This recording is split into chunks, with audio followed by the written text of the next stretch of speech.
எல்லாருக்கும் வணக்கங்க. எல்லாரும் எப்படி இருக்கிறீங்க? நாங்கள் ரொம்ப நல்லா இருக்கிறோம். என்னோடய சேனலை சப்ஸ்கிரைப் பண்ண எல்லாருக்குமே ரொம்ப ரொம்ப நன்றி. இன்றைக்கி நான் என்ன வீடியோ உங்களோட ஷேர் பண்ணுறேன்னு பார்த்தீங்கன்னா, காலையிலேருந்து நைட்டு வர ஒரு வீக் டேஸில் என்னோடய ரெகுலர் ரொட்டீன் எப்படி இருக்கும் அப்படிங்கிறதான் இன்றைக்கி நான் உங்களோட ஷேர் பண்ணுறேன். நான் என்னெல்லாம் சமைக்கிறேன், அப்புறம் என்ன பண்ணுறேன் பசங்களோட அப்படிங்கிறது தான். வாங்க இப்போ நம்ம வீடியோக்குள்ளே போகலாம். வீக் டேஸ் அப்படிங்கிறனால ஹரிக்கு அன்றைக்கி வந்து ஸ்கூல் வந்து காலையில் ஒரு 5:45க்கு அலாரம் வச்சு எந்திரிச்சிட்டேன். எந்திரிச்சதும் கிச்சனில் வந்துட்டு ஃபஸ்ட்டு டீ போட ஸ்டார்ட் பண்ணிட்டேன். டீ போட்டுக்கிட்டு இருக்கும்போதே சைட் பை சைடாக வந்து இந்த மாதிரி சமையல் ஸ்டார்ட் பண்ணுறதுக்கு முன்னாடி கெட்டிலில் வந்துட்டு இந்த மாதிரி டேப்பில் வர நல்லா தண்ணியை வந்து பிடிச்சி அதை நல்லா சூடு பண்ணி வச்சுக்குவேன். இந்த மாதிரி சூடு பண்ணி வச்சுக்கிட்டோம் அப்படின்னா அடுத்து சமையல் பண்ணுறதுக்கு கொஞ்சம் நல்லா ஈஸியாக இருக்கும். மீனாட்சி பார்த்திங்கன்னா தூங்கிகிட்டு இருந்தாள் நல்லா. அப்போ தான் நான் ஃபீட் பண்ணி தூங்க வச்சுட்டு வந்தேன். ஸோ அவள் தூங்குற அந்த கேப்லேயே வந்துட்டு நம்ம ஹரிக்கு வந்து லஞ்சும் பண்ணிடலாம், பிரேக்ஃபாஸ்ட்டும் பண்ணி அவனை சாப்பிட வச்சு அனுப்பிடலாம் அப்படின்னு சொல்லிட்டு லஞ்சுக்கு வந்து பார்த்திங்கன்னா எக் ரைஸ் பண்ணலாம் அப்படின்னு சொல்லிட்டு பாஸ்மதி ரைஸ் தனியாக வேக வைக்கிறக்காக அரிசியை நல்லா கழுவிட்டு ஊற வச்சுட்டேன். அதுக்கப்புறம் டீயும் போட்டு ரெடி ஆயிடுச்சு. ஸோ டீ ஃபஸ்ட்டு வந்து எங்கள் வீட்டுக்காரர் எழுந்திரிச்சு வந்துட்டாங்க. அவருக்கு ஆற்றி கொடுத்துட்டு அப்புறம் நானும் டீ குடிச்சிட்டு மற்ற வேலைகள்லாம் பார்க்க ஸ்டார்ட் பண்ணிட்டேன்.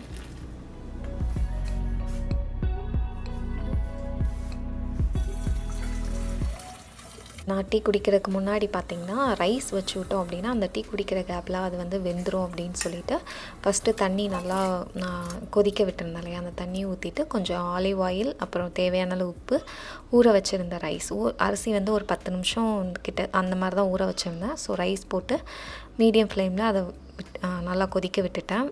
அது வந்து சீக்கிரமே வெந்துடும் பாஸ்மதி ரைஸ் அப்படிங்கிறனால. அதுக்கப்புறம் இது எக் ரைஸ் அப்படிங்கிறனால 2 எக்கு வந்துட்டு வேக வச்சுட்டேன். இங்கிட்ட வந்து ஃபஸ்ட்டு பூண்டு அப்புறம் அந்த தேவையான வெஜிடபிள்ஸ் எல்லாமே கட் பண்ணி வச்சுக்கிட்டேன். ஸோ ஃபஸ்ட்டு பூண்டும் அதுக்கப்புறம் இந்த முட்டைக்கோஸ் இருக்குது பார்த்திங்களா, இதெல்லாம் ரொம்ப சின்ன சின்னதாக கட் பண்ணி வச்சுட்டேன். அப்புறம் ஒரு பேனில் கொஞ்சமாக நல்லெண்ணெய் ஊற்றிக்கிட்டேன். நல்லெண்ணெய் வந்து அந்த சூடாகிற கேப்பில் வந்துட்டு இந்த காய் கட் பண்ணி வச்சுருந்தேன் பார்த்திங்களா, இது எல்லாத்தையுமே கழுவி எடுத்து வச்சுக்கிட்டேன்.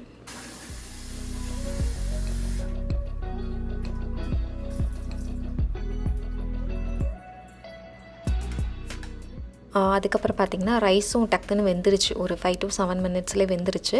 ஸோ அதையும் வந்து தனியாக எடுத்து அந்த தண்ணியை நல்லா வடிகட்டிட்டு ரைஸை தனியாக எடுத்து வச்சுட்டேன். இப்போ இந்த எண்ணெய் சூடானதும் அதில் கொஞ்சம் சீரகம் அப்புறம் ரொம்ப சின்னதாக கட் பண்ண 2 பல் பூண்டு, இதை வந்து அந்த பூண்டு நல்லா வதங்கணும். அந்த மாதிரி வதக்கி விட்டதுக்கப்புறமா கட் பண்ணி க்ளீன் பண்ணி வச்சுருந்த அந்த முட்டைக்கோஸ் அப்புறம் கேப்சிகம் ஸ்ப்ரிங் ஆனியன் அப்புறம் தேவையான அளவு அந்த உப்பு போட்டு அதை நல்லா வதக்கி விட்டுட்டேன். அந்த கேப்பில் பார்த்திங்கன்னா ஆதிரன் வந்து எந்திரிச்சு வந்துட்டான். ஆதிரனுக்கு வந்து பக்கத்தில் வந்து யாராவது இருக்கணும், ஒன்று நான் படுத்துருக்கணும் இல்லைனா எங்கள் வீட்டுக்காரங்க படுத்திருந்தாங்கன்னா கூட கொஞ்சம் நேரம் தூங்குவான். அப்படி 2 பேருமே இல்லைனா அந்த மாதிரி எந்திரிச்சு அவனே சீக்கிரமாக எழுந்திரிச்சு வந்துடுவான். ஸோ அவனுக்கு ஃபஸ்ட்டு எந்திரிச்சதுமே தண்ணி குடிப்பான். தண்ணி குடிச்சிட்டு அவனை ப்ரஷ் பண்ண எங்கள் வீட்டுக்காரர் ப்ரஷ் பண்ணி ரெடி பண்ணிக்கிட்டு இருந்தார். முட்டையும் அவிஞ்சிருச்சு. ஸோ முட்டைக்கு வந்துட்டு அந்த ஒரு முட்டை தான் அந்த எக் ரைஸில் போடுறது இருந்தது. ஸோ அந்த ஒரு முட்டையை மட்டும் எடுத்து உரித்து வச்சுக்கிட்டேன். காயெல்லாம் பார்த்திங்கன்னா நல்லா ஹை ஃப்ளேமில் ஒரு 3 to 4 மினிட்ஸ் நல்லா வதங்கினதுக்கப்புறமா அதில் வந்து கொஞ்சம் 1/4 டீஸ்பூன் சோயா சாஸ், அதுக்கப்புறம் கெச்சப் இருக்குது பார்த்திங்களா, அது ஒரு 1/2 டீஸ்பூன், கொஞ்சமாக பெப்பர் வந்து ஒரு 1/2 டீஸ்பூன் போட்டுட்டு அப்புறம் இந்த மாதிரி பாயில் பண்ணி வச்சுருந்த முட்டையை குட்டி குட்டியாக அந்த மாதிரி கட் பண்ணி சேர்த்துக்கிட்டேன். அதுக்கப்புறம் வேக வச்ச ரைஸ் இதை நல்லா கிளறிட்டு லாஸ்ட்டாக வந்து உப்பு மட்டும் நல்லா கரெக்டாக இருக்கான்னு செக் பண்ணி பார்த்துட்டு ஸ்ப்ரிங் ஆனியன் போட்டு அதை தனியாக எடுத்து வச்சுக்கிட்டேன். அதுக்கப்புறம் அவனுக்கு ஸ்நாக்ஸ் இல்லை, கூடவே அந்த ஏதாவது காய் ஃப்ரூட்ஸ் கொடுப்போம் இல்லையா சாப்பிட்றதுக்கு, அதுக்கு வந்து இந்த ஸ்வீட் பொட்டேட்டோ வந்துட்டு வேக வச்சுக்கிட்டேன். இது வேகிறது கிட்டத்தட்ட ஒரு 20 to 25 மினிட்ஸ் ஆகும்.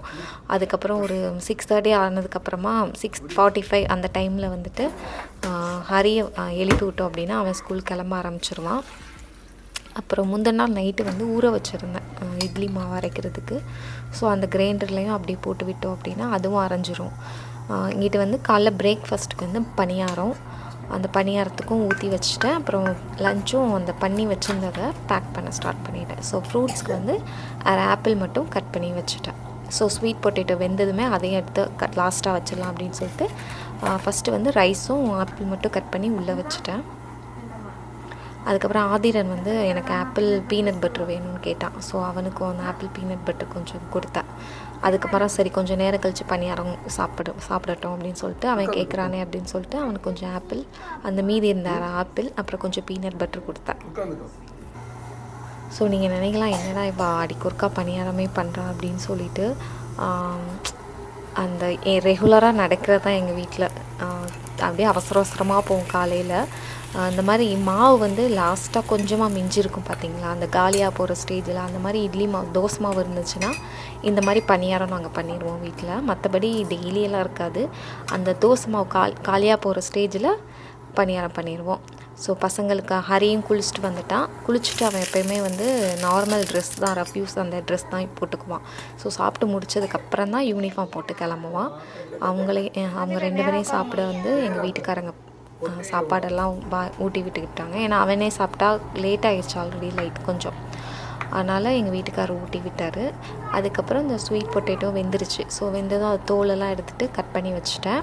ஸ்நாக்ஸ்க்கு வந்து பார்த்திங்கன்னா ப்ரௌனி பண்ணி வச்சுருந்தேன் அந்த வீக்கெண்டு. ஸோ ப்ரௌனி ஒரு 2 பீஸ் எடுத்து அது தனியாக ஒரு பாக்ஸில் போட்டு அவன் பேக்கில் வந்து எடுத்து வச்சுட்டேன். தண்ணி பாட்டிலாம் தண்ணி ஃபில் பண்ணிவிட்டு எல்லாமே எடுத்து வச்சுட்டு ஹரியும் ஸ்கூலுக்கு கரெக்டாக கிளம்பிட்டான்.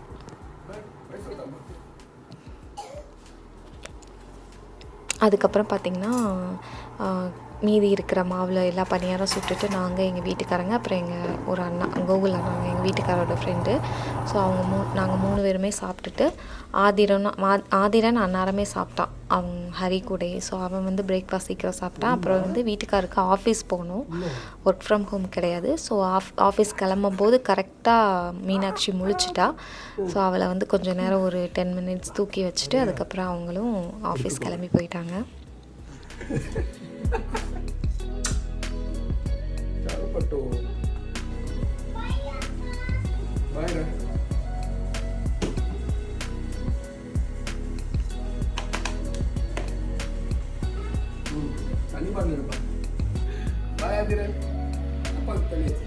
பாய் சொல்லு.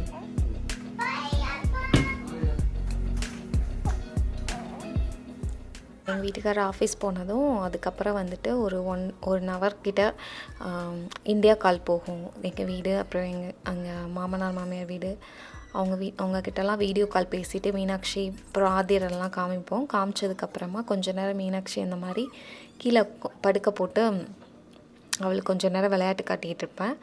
ஆதிரன் கொஞ்சம் நேரம் விளையாண்டுக்கிட்டு இருப்பான். அவளை நான் கீழே படுக்க போட்டாலும் ஆதிரன் பக்கத்தில் வந்து படுத்துட்டு அவளை கூப்பிட்டுக்கிட்டே இருப்பான். அவளை வந்து அங்கிட்ட இங்கிட்டு திரும்பி பார்க்க வைக்கிறதுக்காக அங்கிட்ட இங்கிட்டு போயிட்டு வந்துக்கிட்டு இருப்பான். அப்புறம் ஒரு 11 மணி ஆப்பில் லன்ச் பண்ண ஸ்டார்ட் பண்ணிவிட்டேன். லஞ்சுக்கு வந்து சொரக்காய் சாம்பார். ஸோ சாம்பாருக்கு ஃபஸ்ட்டு வந்து துவரம் பருப்பை வந்து ஒரு கப் துவரம் பருப்பை நல்லா கழுவிட்டு அதில் வந்து கொஞ்சம் மஞ்சள் பொடி, பெருங்காயப்பொடி, தேவையான அளவு உப்பு, அப்புறம் நல்லா கொதிக்க வச்ச தண்ணி அதை நல்லா ஊற்றிட்டு குக்கர் வச்சு கொஞ்சம் ஆயில் ஊற்றிக்கிட்டேன் பொங்காமல் இருக்கிறதுக்கு. குக்கரில் ஒரு மீடியம் ஃப்ளேமில் வச்சுட்டு துவரம் பருப்புக்கு என்னோடய குக்கர் வந்து 5 விசில் விட்டால் நல்லா மசிஞ்சிடும் சாம்பாருக்கு ஏற்ற மாதிரி. ஸோ அதை விட்டுட்டேன். அப்புறம் பொரியலுக்கு வந்து பீட்ரூட்டையும் நல்லா துருவி வச்சுக்கிட்டேன். ஸோ கட் பண்ணி வைக்காமல் துருவி வைக்கலாம் பொரியல் அப்படின்னு சொல்லிட்டு துருவி வச்சுட்டு பொரியலுக்கு எண்ணெய் ஊற்றி எப்பயும் போல் கடுகு, உளுந்து, சீரகம், காஞ்ச மிளகா, அதுக்கப்புறம் பாசிப்பருப்பு இருக்குது பார்த்திங்களா, அதை போட்டு ஃபஸ்ட்டு நல்லா எண்ணெயில் ஃப்ரை பண்ணிக்கிட்டேன். அதுக்கப்புறம் துருவி வச்சுருக்கிற அந்த பீட்ரூட்டை சேர்த்துட்டு தேவையான அளவு உப்பு, கொஞ்சமாக மஞ்சள் பொடி, அப்புறம் வீட்டு குழம்பு பொடி இருக்கும் பார்த்திங்களா, அந்த குழம்பு பொடி வந்து ஒரு 2 டீஸ்பூன் போட்டு நல்லா மிக்ஸ் பண்ணி கொஞ்சமாக வேக வைக்கிறதுக்கு ரொம்ப தண்ணி ஊற்றக்கூடாது. ரொம்ப தண்ணி ஊற்றணும் அப்படின்னா சொதன்னு ஆயிரும். ஸோ லைட்டாக கொஞ்சமாக ஒரு 1/2 கப் போல் தண்ணி விட்டுட்டு, ஏன்னா நான் நிறையா குவான்டிட்டி பண்ணுறேன், அதனால் ஒரு 1/2 கப் போல் தண்ணி விட்டுட்டு மூடி வச்சுட்டேன் வேகிறதுக்கு.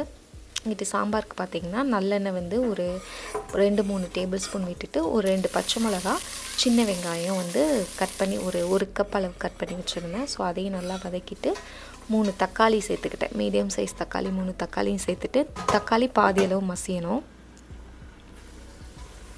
ஸோ இந்த மாதிரி தக்காளி பாதி அளவு மசிஞ்சதுக்கப்புறமா அதில் கொஞ்சம் மஞ்சள் பொடி, 2 டீஸ்பூன் வந்து கோரியாண்டர் பொடி, 4 டீஸ்பூன் வந்து 4லேருந்து 5 டீஸ்பூன் சாம்பார் பொடி, தேவையான அளவு உப்பு.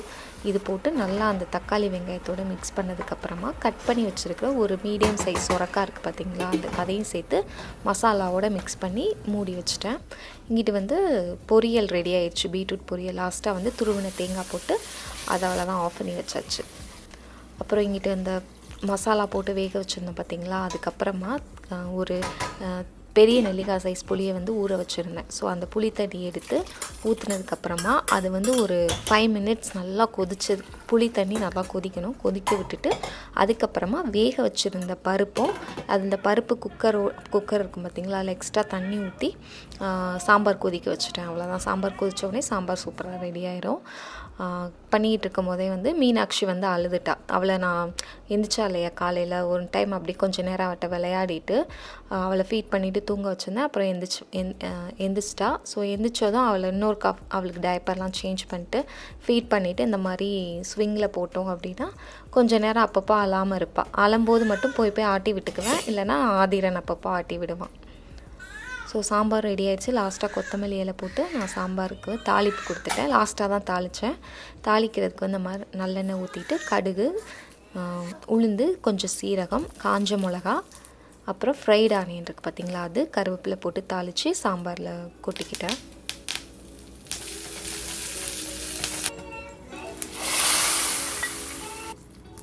அதுக்கப்புறம் லஞ்சுக்கு வந்து எங்கள் வீட்டுக்காரங்க வீட்டுக்கு தான் டெய்லி வந்துடுவாங்க லஞ்சு சாப்பிட்றதுக்கு. ஸோ எங்கள் வீட்டுக்காரங்களும் அவங்க ஃப்ரெண்ட் அந்த அண்ணாவும் வந்தாங்க. வந்ததுமே முழிச்சு தான் இருந்தான் மீனாட்சி அந்த டைமில். ஸோ அவங்க வீட்டுக்காரங்க வந்து எல்லாத்தையுமே சாப்பாடு எடுத்து வச்சுக்கிட்டு இருந்தாங்க. நான் எக்கு பாயில் பண்ணியிருந்தேன் சைட் டிஷ்க்கு. பொரியலுக்கு இன்னும் கொஞ்சம் எக்கு வைக்கலாம் அப்படின்னு சொல்லிட்டு எக்கு பாயில் பண்ணி மசாலா எண்ணெய் ஊற்றி அதில் மசாலாலாம் போட்டு கொஞ்சம் எக்கை வந்து அதில் கொஞ்சம் இந்த திருப்பி போட்டு ஃப்ரை பண்ணுவாங்க பார்த்திங்களா, அந்த மாதிரி பண்ணி வச்சுருந்தேன். ஸோ லஞ்செல்லாம் சாப்பிட்டுட்டு எங்கள் வீட்டுக்காரங்க சாப்பிட்டு ஆஃபீஸ் கிளம்புனதுக்கப்புறம் நானும் சாப்பிட்டு ஆதிரனுக்கும் ஊட்டி விட்டேன். நல்லா இருந்தது, சூப்பராக இருந்தது சொரக்காய் சாம்பார்.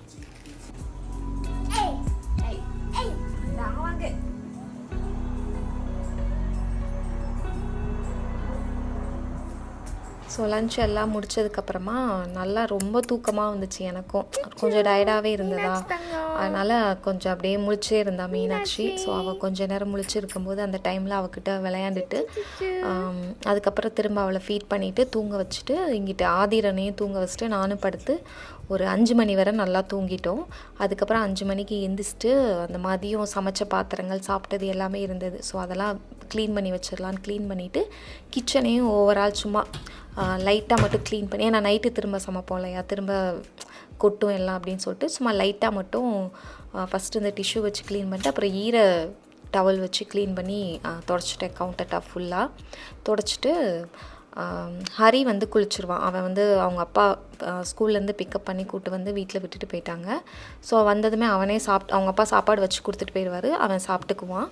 அதுக்கப்புறம் வந்துட்டு நான் எந்திக்கிற வரை கொஞ்ச நேரம் டிவி பார்ப்பான். அதுக்கப்புறம் நான் எந்திரிச்சதும் அந்த வேலையெல்லாம் முடிச்சுட்டு ஆதிரனை குளிப்பாட்டிட்டு மீனாட்சியும் குளிப்பாட்டிட்டு அப்புறம் நானும் குளிச்சுட்டு வீக்கு வந்து ஹோம்ஒர்க் கொடுத்துருப்பாங்க. ஸோ அது வந்து பண்ணுறதுக்கு உட்காந்துருவோம்.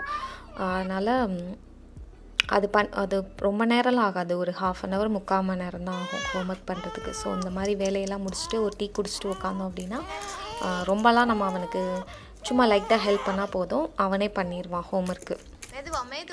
இது மீனாட்சி குளிக்க வச்சுட்டு அப்படியே அந்த ஸ்விங்கில் போட்டு ஆட்டி விட்டுட்டு இருந்தோம். ஆட்டி விட்டுட்டு எங்கிட்ட நான் ஆப்பிள் சாப்பிட்டுட்டு இருந்தேன், பசங்களுக்கு குக்கும்பர் கட் பண்ணி கொடுத்துட்டு இருந்தேன். அவங்க சாப்பிட்டுட்டே வந்து ஹரி ஹோம்ஒர்க் பண்ணிகிட்டு இருந்தோம். எங்கிட்ட வந்து ஆதிரனுக்கு வந்து இந்த மாதிரி ஒரு மாதிரி இந்த 3Dயில் எழுதுகிற மாதிரி ஒரு பேடு விற்றாங்க அமேசானில், சேல் போச்சு. ஸோ அது ஒன்று வாங்கி கொடுத்துருந்தேன். அதில் வந்து அவன் ஹோம்ஒர்க் பண்ணுறேன் அப்படின்னு சொல்லிட்டு அவன் வந்து ஒன்று ஒன்றா ட்ரா பண்ணி அதை அழிச்சு விட்டுட்டே இருந்தான். ஸோ ஹோம்ஒர்க்கை பண்ணி முடிச்சதுக்கப்புறமா பார்த்திங்கன்னா எங்கள் வீட்டுக்காரர் அன்றைக்கி கொஞ்சம் லேட்டாக தான் வந்தாங்க ஆஃபீஸ்லேருந்து. கொஞ்சம் நல்லா டைட்டாக ஒர்க் போகுது ஒரு 2-3 வாரமாக, அதனால் நைட்டு கொஞ்சம் லேட்டாக தான் வருவாங்க. வந்ததுக்கப்புறமா மீனாட்சி அவங்ககிட்ட கொடுத்துட்டு இடியாப்பம் பண்ணலாம் அப்படின்னு சொல்லிட்டு ராகி இடியாப்பமும் அந்த நட்ஸ் வச்சு ஒரு மில்க் பண்ணுவேன், அந்த மில்க்கும் பண்ணியிருந்தேன். இதுக்கு முன்னாடி வீடியோவிலே நான் நிறையா காட்டியிருக்கிறேன். உங்களுக்கு இதோட லிங்க் வேணும் அப்படின்னா நான் டிஸ்கிரிப்ஷனில் கொடுக்குறேன். இதோட ரெசிபி வீடியோவாக நான் முன்னாடி போட்டிருப்பேன், அதை செக் பண்ணி பாருங்கள். பசங்களுக்கு ரொம்ப ரொம்ப பிடிக்கும், ரொம்ப ரொம்ப ஹெல்த்தியானது.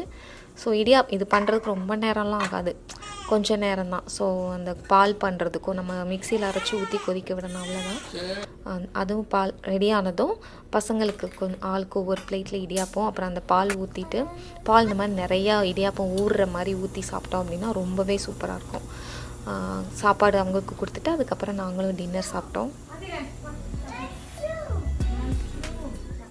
அஸ் யூஷுவல் டின்னர்லாம் முடிச்சதுக்கப்புறமா ஹரி தூங்க போயிடுவான். ஏன்னா அவன் காலைல சீக்கிரம் எழுந்திக்கிறான் இல்லையா, ஸோ அவன் போய் படுத்ததும் தூங்கிடுவான். நான் கிச்சன் எல்லாத்துலேயும் அந்த பாத்திரம் எல்லாமே க்ளீன் பண்ணிவிட்டு அதுக்கப்புறம் நாங்கள் தூங்கிடுவோம். மீனாட்சி தூங்கிடுவா, அவள் தூங்கும் போதே நானும் படுத்து தூங்கிடுவேன். ஸோ அவ்வளோதாங்க. இந்த வீடியோ கண்டிப்பாக உங்களுக்கு பிடிச்சிருக்கும்னு நான் நினைக்கிறேன். இந்த வீடியோ எப்படி இருந்தது அப்படின்னு சொல்லிட்டு எனக்கு கீழே கமெண்ட் பண்ணுங்கள். உங்கள் எல்லாருக்குமே இனிய பொங்கல் தின நல்வாழ்த்துக்கள். தேங்க்யூ.